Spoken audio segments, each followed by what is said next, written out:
Good day. We're starting live here on YouTube. We're speaking about Live Good, how it has benefited a lot of people, especially who needed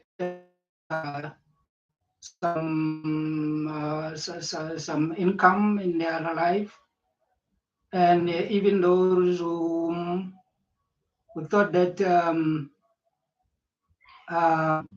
they needed Live Good so that they can have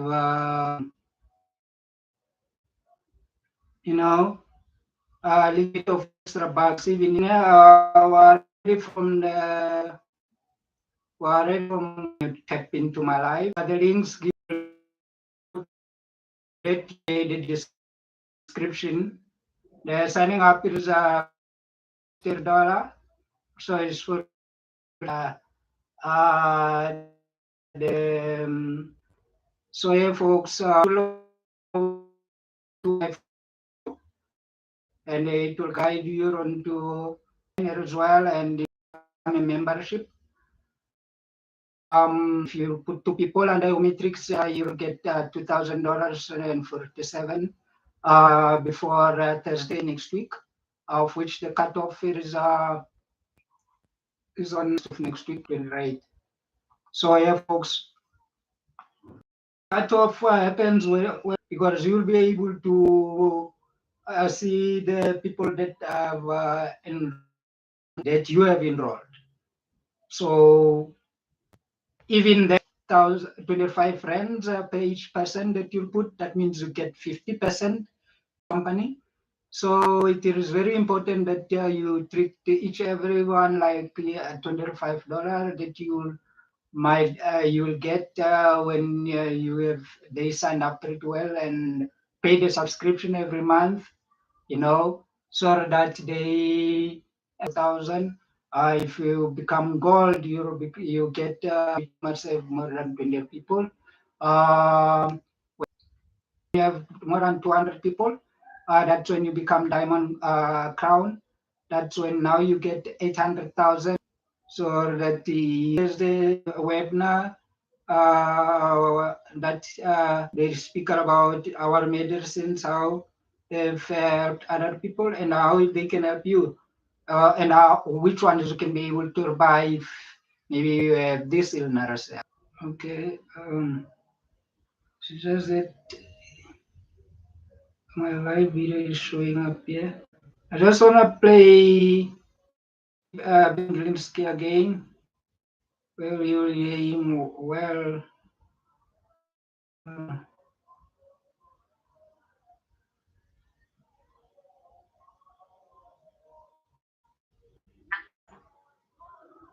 Hello, everybody. Hi, guys. Happy Monday. Hope everybody's having a great start to the weekend. Street next week, too. I know you guys a lot of asking about. Well, I'll set it up so that way everything will be done the same way. Yeah, you can just log into YouTube and stream and see it. So, this is today, streaming about here with our insulin. newest launch, much anticipated methylene blue. Okay. In this adorable little container that you pop open. Yeah, and show how that breaks. Open it from the top. It just flips open almost like the Band-Aid containers. You can do that, and then you can take a strip out. Super easy. Yeah. And here's the foil. So when they come in these little foil wraps and alternate foil, right, it just goes on. And just why not? Just for some viewing pleasure, let's just go ahead and drop that water soluble. Actually, it's really pretty. Water soluble fiber in the water. Yes. So, what I first want to talk about is really neurodegenerative diseases and how it's plaguing us. And obviously, what we have to work with the drugs on the market, clearly they're not working. Otherwise, not at all. Very sad, and it's something that's always on my mind with aging, just because you see people that go through it, your loved ones, your friends, and it's very, very scary. I mean, I think we know at least two handfuls of at least friends, parents, or aunts, uncles. My aunt personally going through this, and it's just a very sad thing. Metabolism. You've heard us talk about mitochondria. Those are the powerhouses of our cells. Those are the things that are responsible for the energy. So what happens as we age, as our brains age, is our mitochondrial decreases. So that energy production inside there, in all of our cells in our body, that energy production goes down. It's not happening like it should. And that leads to, for simple cases, just memory loss, lack of focus. Sure. But then obviously our extreme cases, our dementia, our Alzheimer's, that energy production. It's like your electron transport chain, but I know that's getting a little technical. And that's the goal with this, and that is really the goal with methylation. And we talk a lot about aging and how the signs of aging originally start to show up. For Lisa and I, most of the time we say, well, look, it's a physical sign. It looks like a lack of muscle mass. It looks like sarcopenia. It just looks like somebody that hasn't been able to maintain healthy lean muscle mass as they age. But unfortunately, with brain health, and typically, a process that can start at any time, can really start at any age, especially now with our environment, the foods we eat, the toxins we're exposed to. So the environmental impacts are actually pretty great in this category. And you don't recognize that it's going on. It's not visual, like you said, with like muscle loss. You don't recognize it's going on until it's a little bit there or too late. Yeah, right. And so that now I'm starting to shift sort of my way of viewing aging a little bit. It's like, of course, there's the physical manifestations of not having enough muscle loss or muscle mass. But then you start thinking about the way the brain health sort of the transgression of like the way it changes, evolves, and how early of an age it can set in. And you can start with like, you hear people describe as brain fog or lack of focus or inattention, that kind of stuff. Or so anyway, that's really like when I think about this discussion, I'm thinking metabolic health. What does that even mean? She talks about mitochondria, she talks about electron transport chain, but really it's about like metabolism. Maybe we can use that word as metabolic is using the energy that's created. Right. With metabolism, I'm sure your first thought is like we talk about, we want to increase our metabolism in our bodies so we can lose weight, right? That's increasing the energy production. So it's the same thing, but it's going inside, it's in the cell. Works the way that our energy is moved. It's not created or destroyed. It's just it's a transfer of energy, and the way that aging sort of starts to slow down that whole entire process. So. Okay.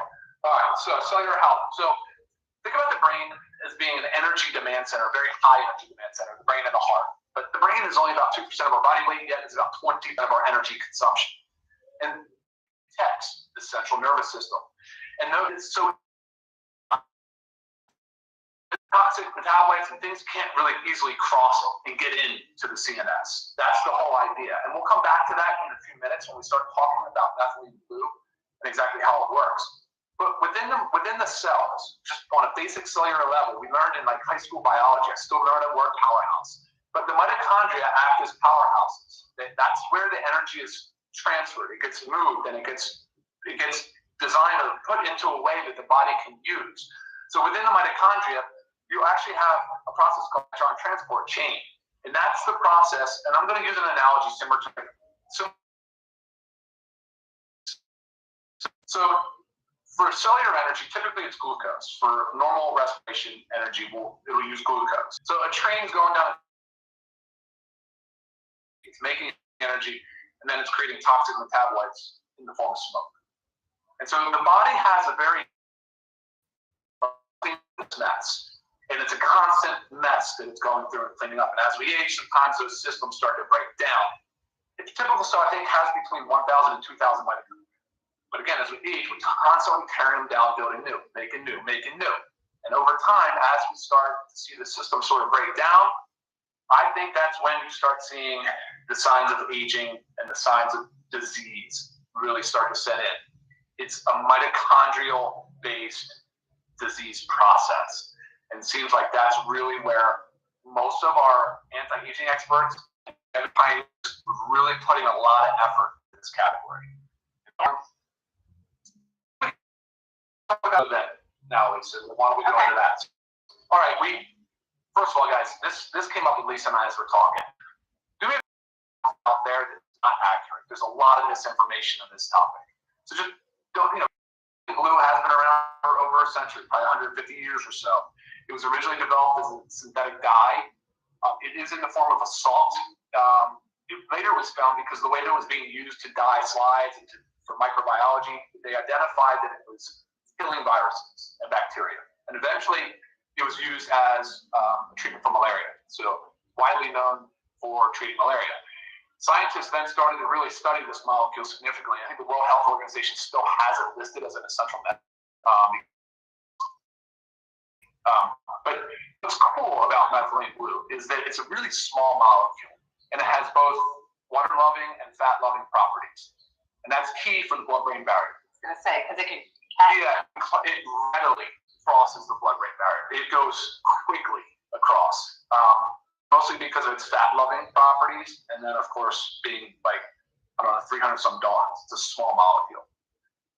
But by doing so, it really gets to column. But and that's where we'll start to talk about the way that this thing works, the mechanism of action, and of course we'll start talking about dosing, some of the side effects, and all those as well. Okay, awesome. So, yeah.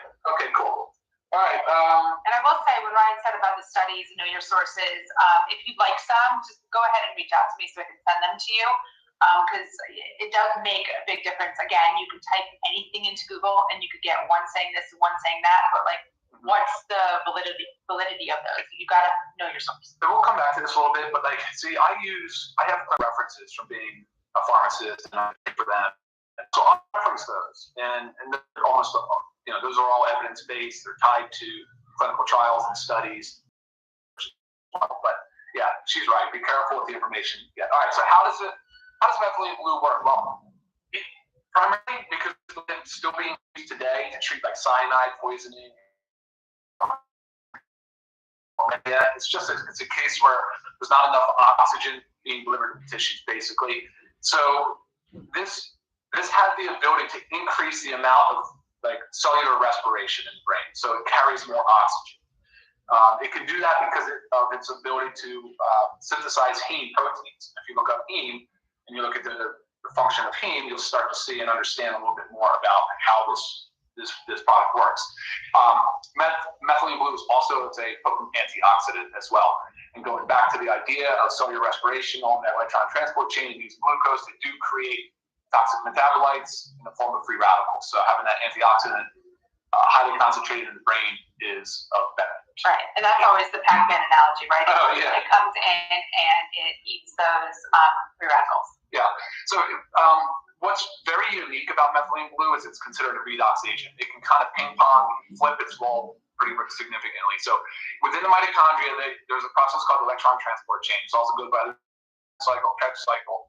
But this is the chain that transfers energy, and it does so by using electrons. And so the fact that methylene blue is an electron donor is a really big deal. So it can actually donate electrons to electron transport chain.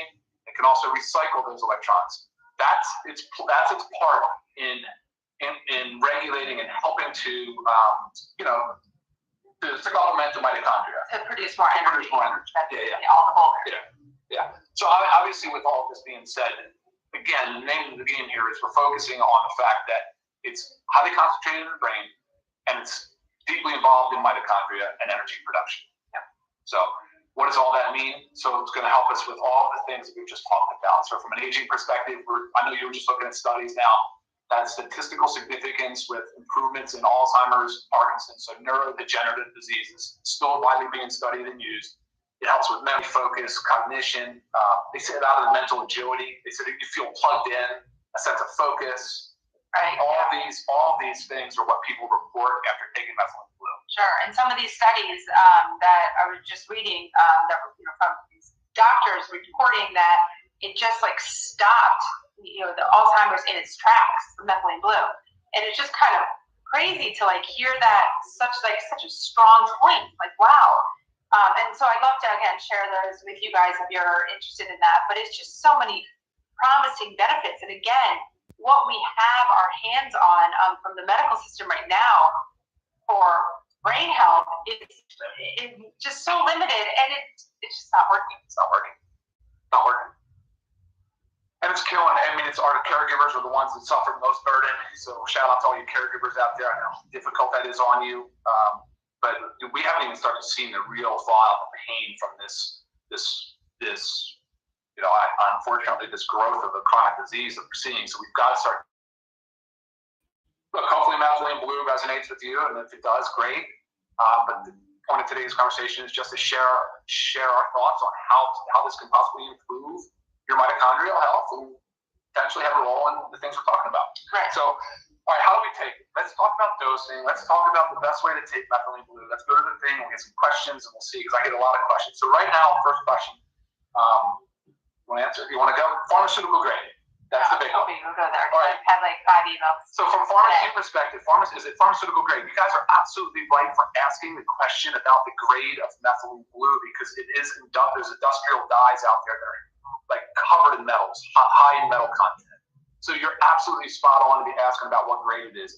Now, look, the reality is that nothing is really pharmaceutical grade unless you're in pharmaceutical manufacturing.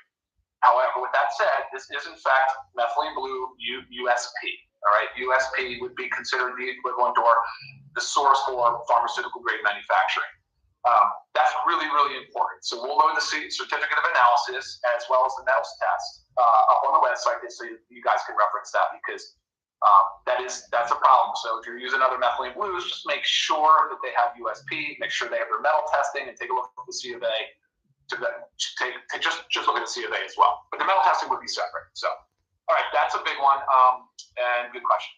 All right, what else? Anything? I think that was like really the dosing. I think I get a lot of in drug interactions. Yeah. All right. So dosing is published most to do with intravenous. So intravenous use is common with methylene blue. All hospitals have it on hand. A lot of functional medical their clinics Yep. do methylene blue IVs. Yep. So looking even to clinical literature shows about 1 to 2 milligrams per kilogram per day. That's typically IV usage. You're seeing 0.5 to 4, so 0.5 milligrams to 4 milligrams per kilogram per day IV. And so if you assume the fact that there's 100% absorption bioavailability in IV, which is what you should do, then orally dosing, you would think you would need more. But however, more is not always better, especially with methylene blue. There's a hermetic dose response with methylene blue. You potentially could have the reverse effect at high doses. So what are those high doses? High doses are probably anything over 10 milligrams per kilogram per day. Like that would be extremely high, right? And that's just per kilogram means it's 2.2 pounds in a kilogram. Then let's just assume it's an even 2 and we'll cut it in half. So I said it would be 10 milligrams per kilogram. Let's just do 5 milligrams per pound. For me, that'd be 1,000 milligrams in a day. I weigh 210 bucks. It'd be 1,000 milligrams in one day. This is 20 milligrams per film. And there's 15 films in the box, right? So we're not talking about high dosages here. We are not anywhere even close. As a matter of fact, the low dose range is about 20 milligrams to 60 milligrams orally. So we're on the low of the low, but that 20 milligrams has been shown to be plenty effective. That's the point. You don't need to go high in your dosages, and nor should you, because then you can start to run into other problems. So you'll know that, first of all, pregnancy and breastfeeding is contraindicated. Do not consume methylene blue if you're pregnant or breastfeeding. If you have a G6PD genetic mutation, you should not take methylene blue. And if you don't know, that's something you can ask your doctor for. But most people would know. And then, of course, there's the third one, the big one. And so, what do I do if I'm currently taking that SSRI, for mental health or for mood depressive disorder? So the prevailing theory is that this increases serotonin through a mechanism called MAOI. However, that's typically seen in high doses, much higher doses. So at 20 milligrams, the risk, okay, let me back up. The risk would be serotonin syndrome. It's basically when you have too much serotonin and bad things can happen. We're not seeing, I have no evidence, there's no literature, the fact that 20 milligrams would cause serotonin syndrome. What was your provider? And if you said, you should say something in effect, well, does it have mental disorders? They're deriving tremendous benefit out of it. Sure. You know what I mean? So I hate for both. Again, dosing wise, I think we're in a good situation here at 20 milligrams. It's per film. There's 15 films per box. We suggest using one every other day. That's why there's 15 in there for a 30-day supply. And if you want to want to take it 15 days straight in a row, you can do that as well. If you want to take it, I think agrees is that we're actually trying to help you restore the normal function of your mitochondria. And this is one part or one, say, your tool in your belt to help you do that. Right. So, like, say, I know I've had the question, like, can you just take one when you need a little bit of mood enhancing? Yeah. So one here, one there, one there. Sure, you can, but again, the goal is to get that mitochondrial functioning properly to prevent that mitochondrial metabolism, like, decrease that happens as our brains age. So it's just like when you take supplements on a regular basis. It's, you're not just taking your vitamin D one day here because you didn't